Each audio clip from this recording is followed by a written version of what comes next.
welcome to this month's Talkin Blues.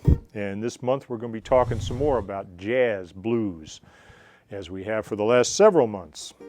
Now, in the last two lessons on jazz blues soloing, we explored the world of extensions, that's adding the sixth and the ninth to your melodic vocabulary as they are in the harmony. And then we talked about alterations, which are messing around with the notes of the dominant chords to create tension, which then resolves into the chord change and creates a very familiar jazz sound. Now this month we're going to talk about another way that jazz blues kind of extends beyond the boundaries of standard 12-bar down-home blues, and that's through the use of substitutions. Now substitutions, like alterations and even extensions to an extent, are really just different pathways to get through the same chord progression.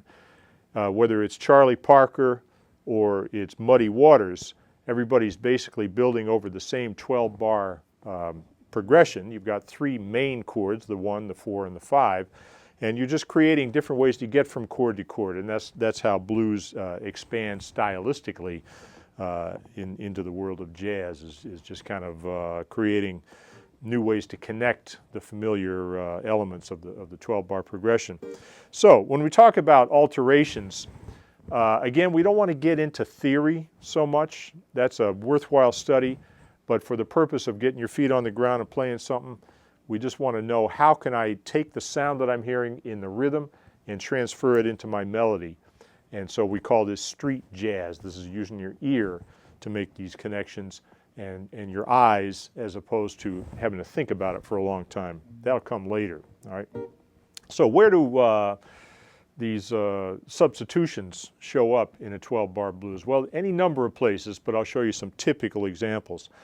In this example, I've given you a 12-bar blues accompaniment or comping pattern in the jazz blues style.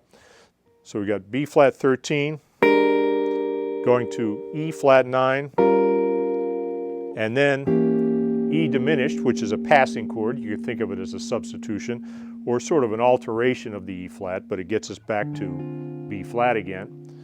And then here's where the first real obvious substitution comes in. Instead of just hanging out on the B flat and waiting for E flat to come around again, I play this little progression that sets up the E flat. And it's F minor, B flat, into the E flat. And what I've done there is I've played the so-called 2 and the 5 of 4. This is where the theory kicks in, but we don't want to get hung up in the theory. Suffice to say that that's a way of smoothing out the transition from the 1 chord to the 4 chord. That's very typical. But when you look on the chord chart, what you see is F minor, B flat, and E flat. So understanding why F minor is there is another subject, but seeing F minor and saying, how can I build that into my solo? That's what we're going to use today.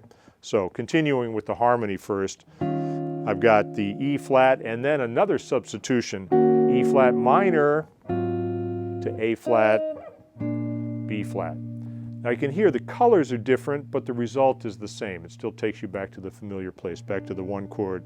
And then now this is taking me to the next most common substitution, which is the 6 chord in the key of B flat. That's the G chord.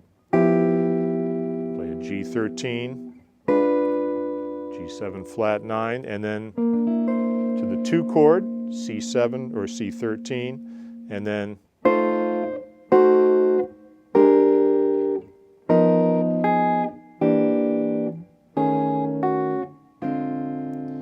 now all of these changes are written out and tabbed out. And again, we could spend quite a bit of time talking about why those chords are there, how the chords are related, the theory behind the chords, but then we'd never get to the solo. So what we're going to do is just take what's right there, just the notes on the page, and start to work those into a solo line as quickly as possible.